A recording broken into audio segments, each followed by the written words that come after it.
So as Wilson introduced myself, my name's Han. I'm the owner and director of HiVis Web Solutions. So today I'll be going through the topic, messaging that converts. Forgot an S there, so that's a little bit embarrassing, but we'll go on. All right, so just getting the boring stuff out of the way. My background and skills is in a very technical, from a technical background in aerospace engineering and computer science, double degree.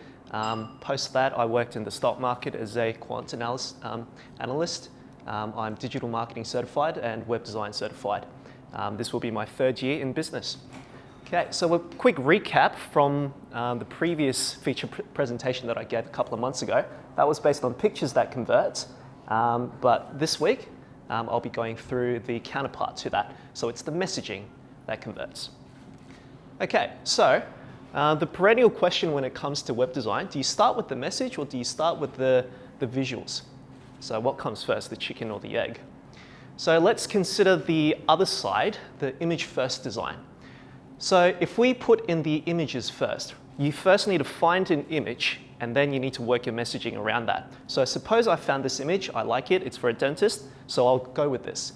Then we put in the message. You kind of are limited in what you can put in because the image almost dictates what the messaging should be. So this person she's got a smile on her face, which is kind of unusual. But that speaks to the point of, something like a pain-free dental treatment. So you can also see that the image background interferes with the copy. And so that's not ideal. And as I mentioned before, you're sort of limited in what you can talk about.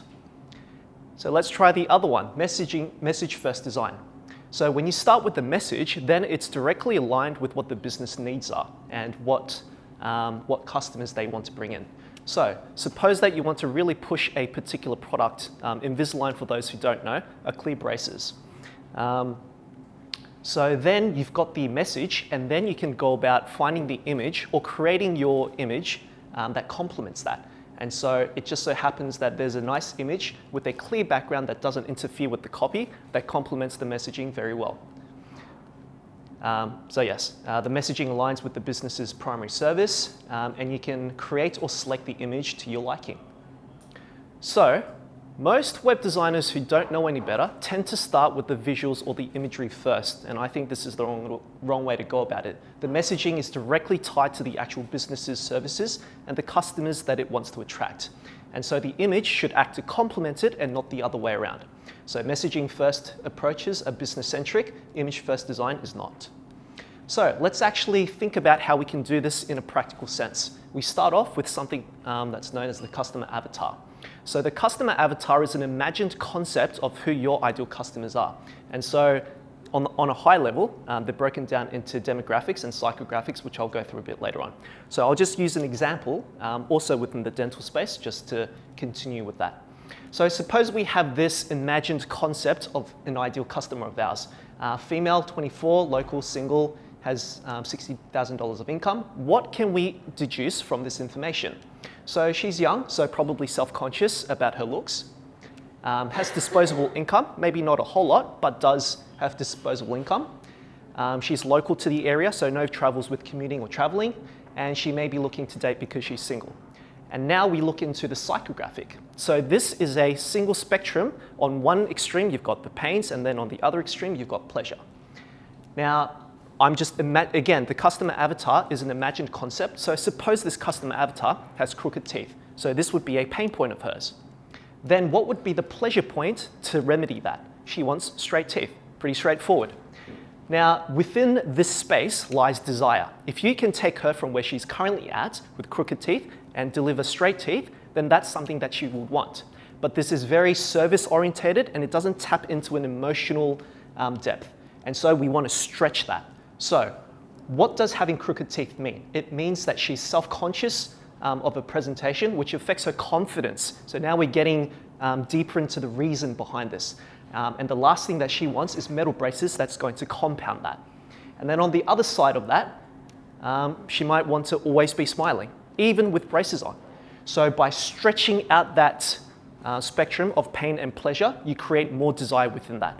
And from there, we can start writing our copy. So earlier, we had this sort of design, very basic. But suppose we start off with the desire that speaking to the desire that she needs. So, no ugly braces. This speaks to the emotional pain point that this customer avatar is experiencing. Start smiling from your very first appointment. This speaks to the pleasure that she would want to address that. And then Invisalign, the clear alternative to braces. This is the solution that's provided. And just from earlier, my referral request, you follow the order in which people follow the psychological stimuli, and then you provide the image that complements that. And so all of these are done in almost a scientific way. And so when you follow this approach, you get a design that works. And this is message first. It's a message first approach with messaging that converts. Okay, so myths and misconceptions. Messaging is completely separate from web design. I hear this quite a bit.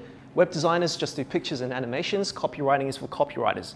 There's some truth to that, but messaging is not only a part of web design, as we went through just earlier, it completely drives it. Whilst the web designer might not do the copywriting itself, they should be at least aware of the process. Better yet, a web designer that does both, you're going to get the best of both worlds. Okay, so my ideal referrals.